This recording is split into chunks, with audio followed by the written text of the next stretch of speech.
అంత మించి ఇంకోటేం కాదు. ఇవాళ మేము బ్రహ్మాండంగా మాట్లాడుతున్నాం.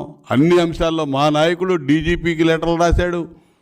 నువ్వు చేస్తున్నటువంటి తప్పిదాలు, పోలింగ్ తర్వాత జరుగుతున్నటువంటి తప్పులు, పోలింగ్ తర్వాత జరిగిన హింస మీద సిఈసికి లెటర్లు పెట్టారు. నువ్వు ఆర్థిక క్రమశిక్షణ లేకుండా అడ్డగోలుగా బిల్లులు అవన్నీ నీ కాంట్రాక్టర్లకు చెల్లించాలని చెప్పి చూస్తే దాని మీద గవర్నర్ గారికి లెటర్ రాశాడు మా నాయకుడు చంద్రబాబు నాయుడు గారు. నువ్వు నోరు తెరవలా, నువ్వు కిక్కురుమల్లా, నీ నాయకులు కిక్కురుమంటలా, మీరు పారిపోతా ఉన్నారు ఎటోళ్ళటు. మేము పూర్తి కాన్ఫిడెన్స్తో ఉన్నాం. ప్రజలు మా మీద నమ్మకంతో నువ్వు ఒక పనికి మాలినాడు అని అర్థమయ్యి విపరీతంగా పోలింగ్ చేసి వాళ్ళు ఈ సైకో ప్రభుత్వాన్ని పారదోలాలని చెప్పి మాకు ఓటు చేశారనే పూర్తి విశ్వాసం మాకుంది. మేముగా సైలెంట్ అయింది, మీరు అయిపోయారు. నీకు కాకపోతే నీకు ఛానల్ పత్రిక ఉంది కాబట్టి నీ అడ్డగోలుగా రాతలన్నీ రాస్తూ ఉన్నాం. ఇవాళ నీ పేపర్లో రాస్తావు చంద్రబాబు గారు కోర్టు పర్మిషన్ తీసుకోలేదు విదేశీ పర్యటన, కానీ ఉందా? కోర్టు పర్మిషన్ తీసుకోవాలని ఉందా?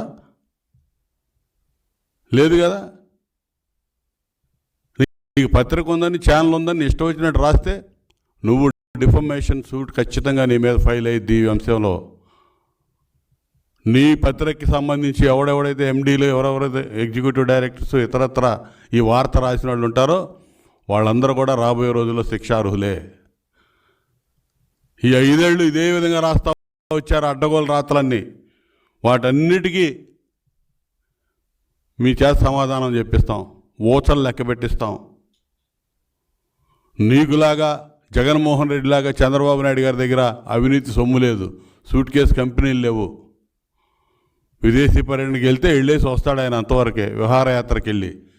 నీకులాగా దాచుకోవటం, ట్రాన్స్ఫర్లు చేయటం, అటు ఇటు ఇటు అటు. నీ కేసులు ది ఒకసారి, నీ మీద ఉన్న కేసులు ఛార్జ్ షీట్లు ఏ విధంగా ఫైల్ అయ్యి ఉన్నాయో. ఇవన్నీ కూడా ఒక అబద్ధాన్ని 100 సార్లు రాస్తేనో, ఒక అబద్ధాన్ని ఎప్పుడు అందరినీ నమ్మించగలనుకుంటే అది పిచ్చి భ్రమ. కొన్ని అబద్ధాలు కొంతమందిని మాత్రమే కొన్ని పరిస్థితుల్లో నమ్మించగలుగుతావు. ఎప్పుడు ఒకే అబద్ధాన్ని 10 సార్లు రాసి చెప్పి నమ్మించగలం అనుకుంటే అది నీ మూర్ఖత్వం అయింది. ఖచ్చితంగా నీకు ఎదురు తగిలిద్ది. ఇవన్నీ కూడా తిరిగి నీ మెడకే చుట్టుకోబోతామని నువ్వు రాసే రాతలు కానీ, నువ్వు చూపించే చేష్టలు కానీ, నీ పత్రికా ఛానళ్ళు అని చెప్పి తెలియజేస్తూ, మొత్తం కూడా తెలుగుదేశం పార్టీ 100% అధికారంలో రాబోతూ ఉంది. మీరు చేసినటువంటి పాపాలు, తప్పులన్నిటి కూడా మూల్యం ఏ విధంగా చెల్లించుకోవాలో దానికి సిద్ధంగా ఉండాలి. ఎవరిని వదిలిపెట్టే పరిస్థితే లేదు. ఎవడు కూడా ఇటువంటి రాతలు రాసినాడు కానీ, చేష్టలు చూపించినాడు కానీ ఛానల్లో ప్రతి ఒక్కరిని కూడా వెంటాడతామని చెప్పి తెలియజేస్తా ఉన్నా.